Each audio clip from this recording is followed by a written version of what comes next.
안녕하세요. 이혼하거나 고쳐 살거나 주쌤입니다.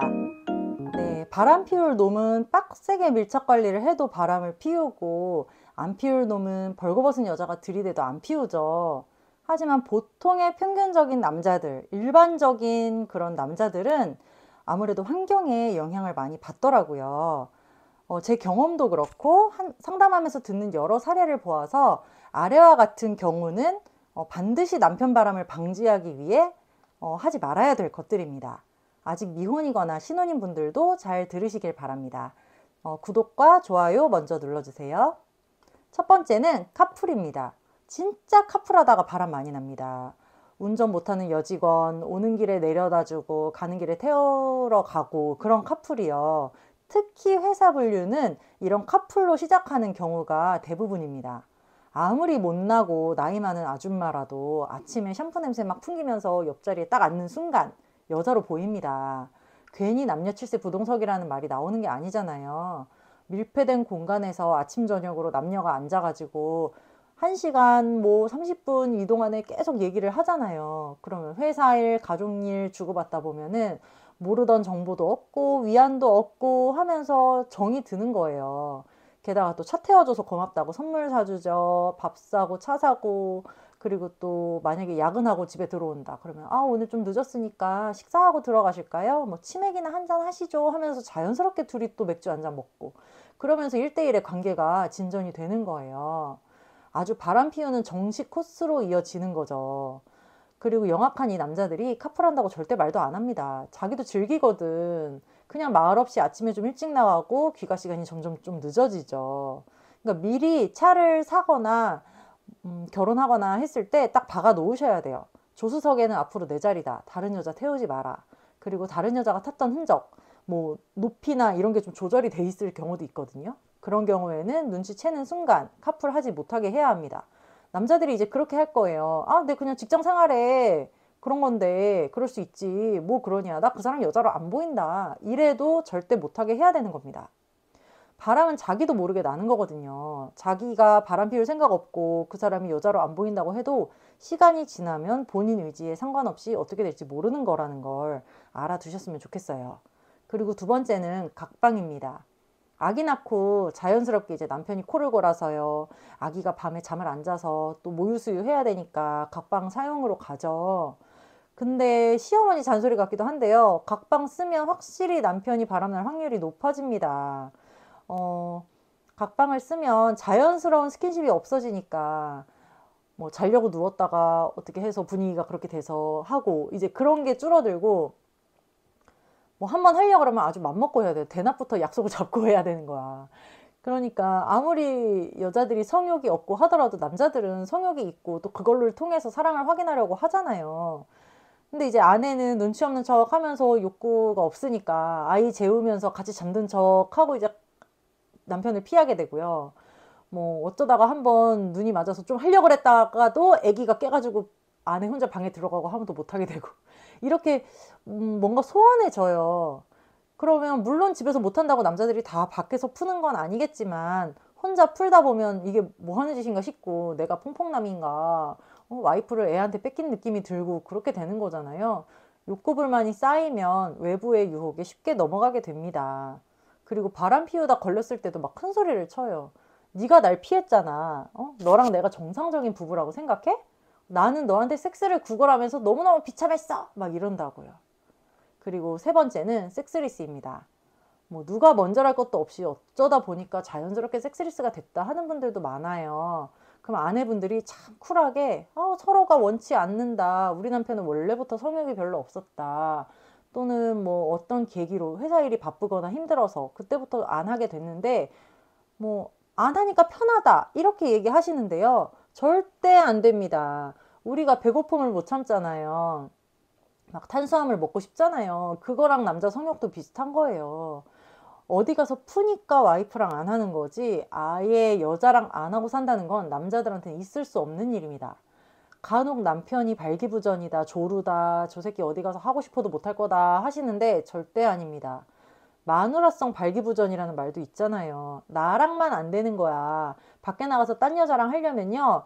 약이라도 먹고 하고요. 뭐라도 뿌려가면서 합니다.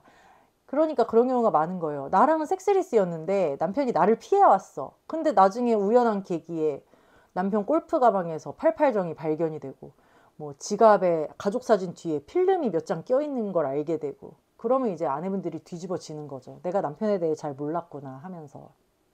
네 번째는 주말 부부입니다. 주말 부부 한다고 다 바람나는 건 아니지만 확률적으로 굉장히 높아지죠. 아이는 엄마가 케어하고 아빠 혼자 원룸 같은 데 얻어서 살잖아요. 그러면 이제 남자가 퇴근하고 왔을 때 빈 방에 불을 켜면서 그때 이제 외롭고 공허하고 내가 지금 이게 뭐 하는 건가? 내가 진짜 ATM이 된 것 같고 막 이런 기분이 느껴져서 외로워요. 그러면 이제 남자 혼자 산다고 하면은 주변에 남자들이 또 가만 놔두질 않습니다. 술자리 있을 때마다 불러내고 또 그중엔 꼭 유흥돌이들이 있어요. 오피방 가고 안마방 가고 남편한테 신세계를 막 보여줍니다. 그러면은 남편이 처음에는 그런 거에 취미가 없었다가도 하다 보면 또 재밌거든. 그러면 또 거기에 취미가 들리는 거예요.